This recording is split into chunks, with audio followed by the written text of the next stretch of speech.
Right, when setting up a light source for any product or any design, what you need to look at first is probably what's going to be the easiest for you in terms of casting a shadow, and what's going to be the most effective for looking at any source.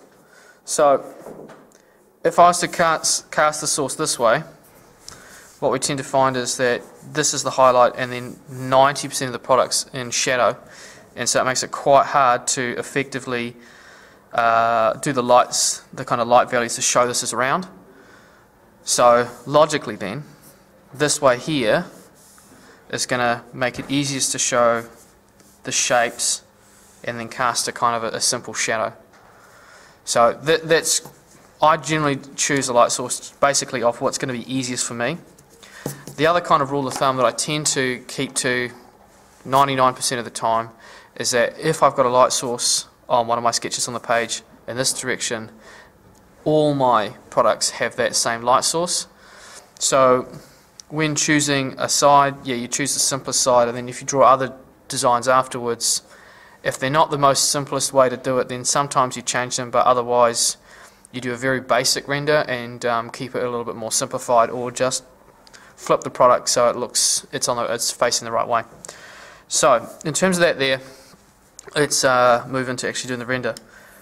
So before we start, if you've seen some of the other videos that I've got a light scale which works on basically light, medium, dark, but I call it 1, 2, 3, which works quite practically in both of in terms of markers as well as basically the order of which light hits the surface. So the lightest part will be 1, it gets hit first, second, third, that makes sense.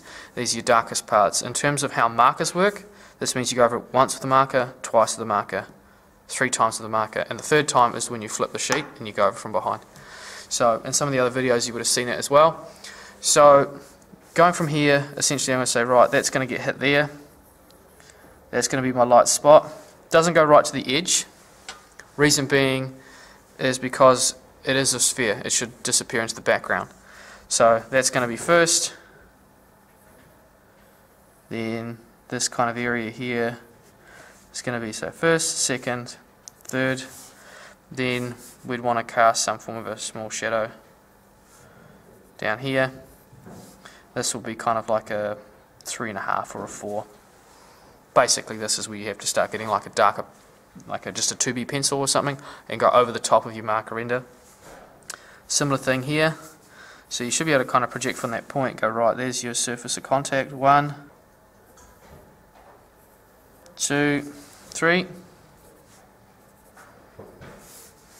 and then you'll have a shadow down here as well, which will be your kind of 4-ish. This here, we've said, because I've cast the shadow really quite short, what I've said is that the sun's actually aimed quite high in the sky, aiming right down. I do that because it casts a really short shadow, and it means that I can do a vague representation of the shape to make life really easy for myself, and the viewer still gets the impression of that's got a shadow there for a set on a surface, it's not floating in air.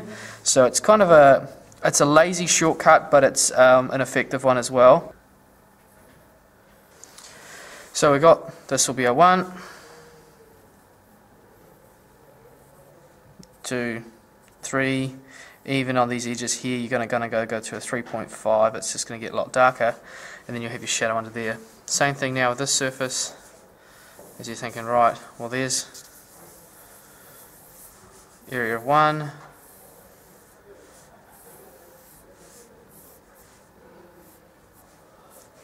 one, 2, 3, coming through here. It's going to be much harder up on that edge. 1,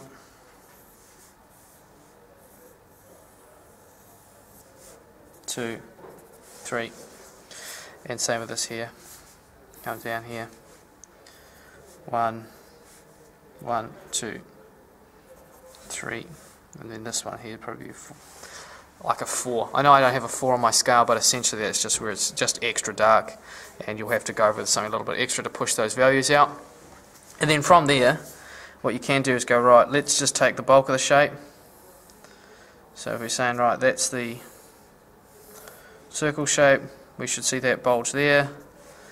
This one here from the top we'd probably see, and then we should be seeing some of this on the side here as well.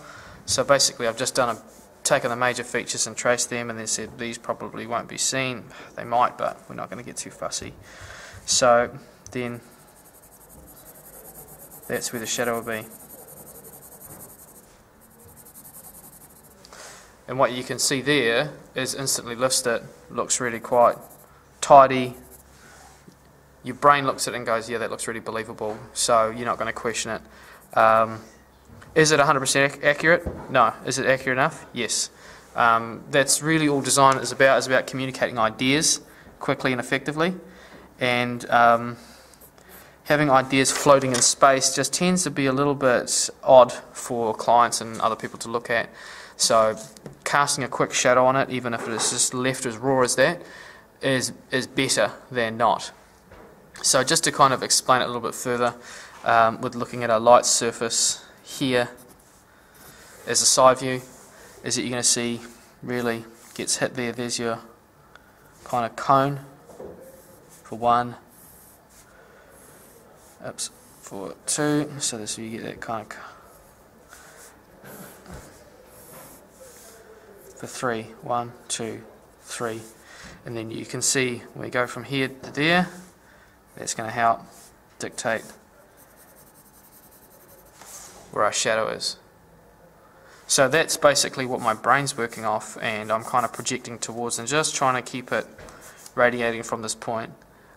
So essentially, even though this point here should be really high in the sky, and it shouldn't kind of blast out like it's a light bulb sat there, it's consistent enough for people to look at it and not think about it twice.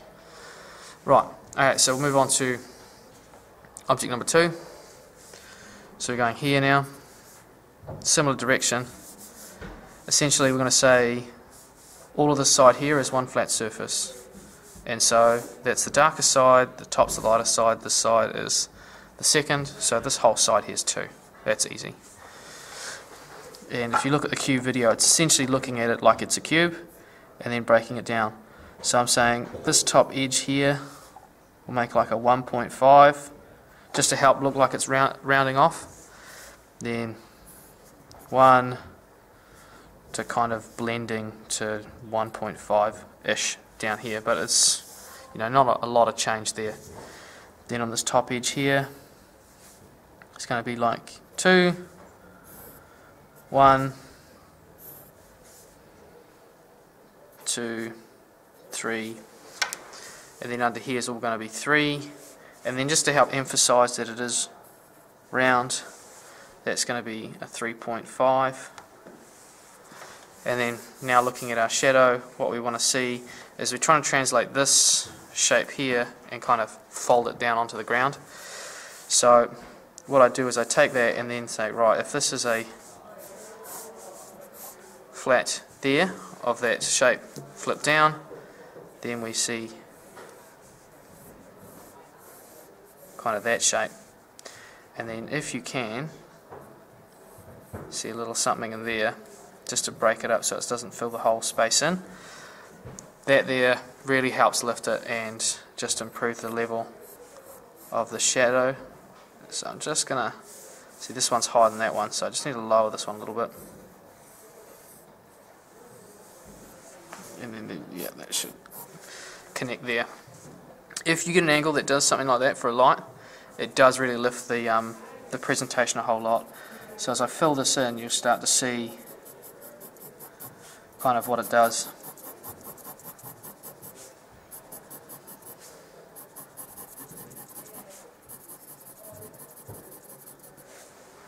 There, simple as that. You can afford to make it a bit smaller, but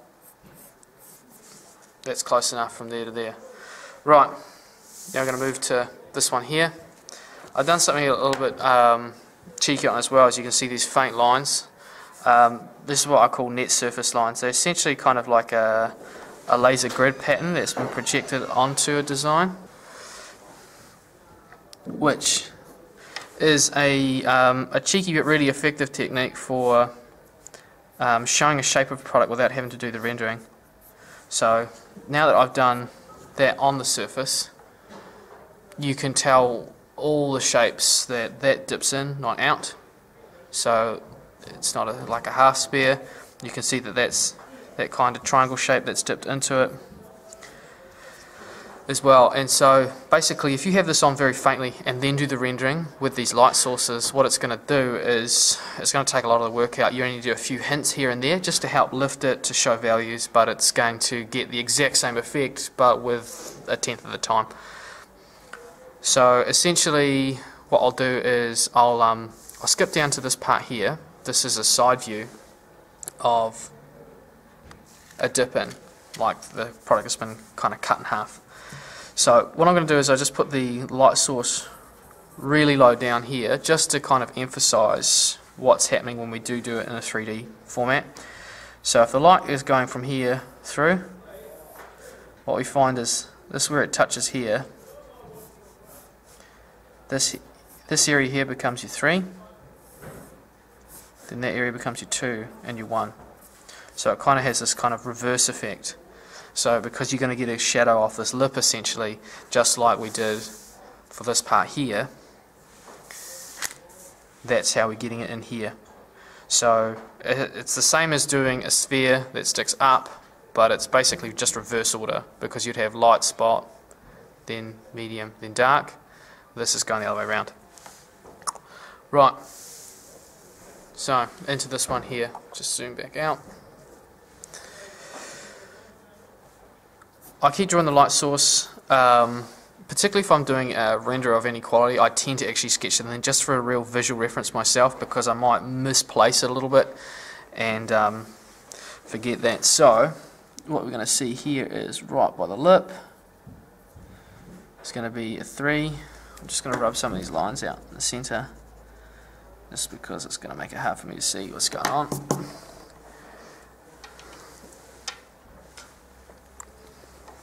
Then, yeah, around here, 2, 1. Then these ones here are going to be, this whole surface is going to be 1. This side here is going to be 2. There's going to be a 3. So here's going to be 1.5. That one is going to be a 2.5. So these ones here are essentially, that one there will be like a 0, because it's angled up at the light surface. This small slither here, that one's still a 1 in there. This one here is closest to this surface here, so I'll say 1.5. That one there is kind of close to that, so 2.5 for there. So that's how we set up our light surfaces for any render, and from there then we'll go on to do a final render. But that's how I set it up. But if you need to use this as a reference for when you're doing your own render, by all means leave it in, but when you go over with markers, rub the pencil out, because it's not going to disappear once you've gone over the top with markers.